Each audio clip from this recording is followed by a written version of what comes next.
Сәлем достар, эфирде қайтадан оңай English бағдарламасы сендермен мен Данияр. Достар, бүгінгі санымызда біз келер шақ формаларының үшінші түрі Future Perfect туралы әңгімелейміз. Future Perfect келер шақта белгілі бір уақытқа дейін орын алатын іс-әрекеттерді, оқиғаларды сипаттау үшін қолданылады.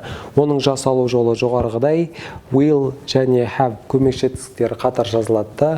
Одан кейін үшінші формадағы кез келген етістік қойылады. Мейлі ол дұрыс емес болсын. Future Perfect шағындағы етістіктер жақтарға қарай ешқандай өзгеріске ұшырамайды. Барлығында да тура осы формула сақталады. Мысалға, I will have lived before you return. Сен қайтып келгенге дейін мен кетіп қаламын. Will және have көмекші етістіктері және live етістігінің үшінші формасы. Екінші жақта да тура сондай. You will have slept by 10 p.m. Сағат 10-ға дейін сен ұйықтап қаласың. Үшінші жақта he немесе she will have got married before summer.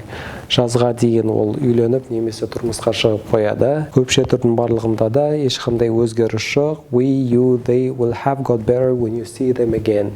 Сен оларды көргенге дейін олардың жағдайы жақсарып қалады. Future Perfect шағындағы етістіктер сөйлемнің түрлеріне қарай қандай өзгерістерге ұшырайды.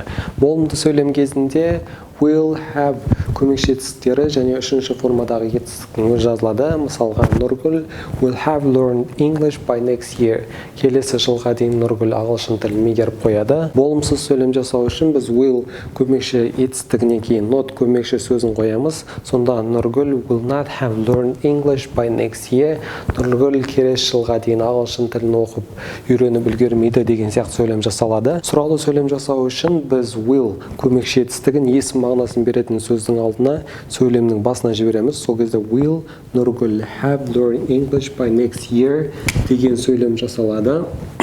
Бұл жерде have көмекші етістігімен үшінші формадағы learn етістігі өз орындарында қалады.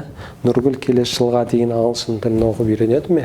Жалпылай алғанда Future Perfect шағындағы етістіктер ауызекі тілде өте сирек қолданылады. Бірақ керек болған жағдайда оны пайдалануға болады. Достар, бүгіндікке осы. Келесі санымызда біз келер шақ формаларының төртінші түрі Future Perfect Continuous туралы әңгіме өрбітетін боламыз. Ендеше бізбен бірге болыңыздар.